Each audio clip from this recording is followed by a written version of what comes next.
বিশ্বনবী পাগলের মতো একবার হাউজে কাউসারে যাবেন, একবার সিরাতে যাবেন, একবার পুলসিরাতের দিকে, একবার হাউজে কাউসারের দিকে পাগলের মতো দৌড়াতে থাকবেন।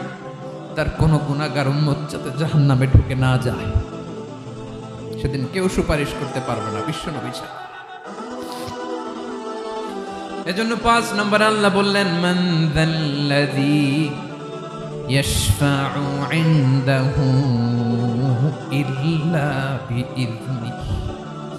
কার সাহস আছে, কার এত বড় বুকের পাটা কিয়ামতের কঠিন দিন আল্লাহর সামনে দাঁড়িয়ে সুপারিশ করবে? কারো ক্ষমতা, কারো ক্ষমতা নাই। বিশ্বনবী সেদিন সিজদায় পড়ে উম্মতের জন্য কাঁদবেন, সবাই কাঁদবে, নফসি নফসি, আল্লাহ আমারে বাঁচাও, আল্লাহ আমারে বাঁচাও। বিশ্বনবী বলবেন, উম্মতি উম্মতি।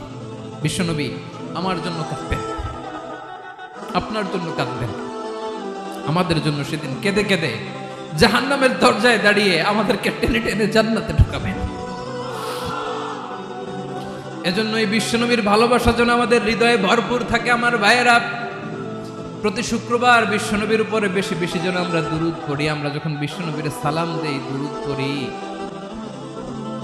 একদল স্পেশাল ফেরেশতা আছে যারা বিশ্বনবীর দুরূদটা নিয়ে সরাসরি বিশ্বনবীর রওজায় যায়, যে বলে অমুকের বেটা অমুক আপনারে সালাম দিয়েছে। বিশ্বনবী নিজ কবরের থেকে নিজেই সালামের উত্তর দেয়। বিশ্বনবীর ভালোবাসা যেন আমাদের হৃদয়ে থাকে, বিশ্বনবীর সুন্নাহ দিয়ে যেন আমাদের জীবনটাকে সাজাই। পারা যাবে ইনশাআল্লাহ। বিশ্বনবীর ভালোবাসা ছাড়া কেউ জান্নাতে ঢুকতে পারবে? বিশ্বনবীর পক্ষে আমরা বলবো, বিশ্বনবীর পক্ষে আমরা লিখবো, বিশ্বনবীর জন্য আমরা আমাদের কলিজার রক্ত বিলিয়ে দিব, ঠিক কিনা বলেন?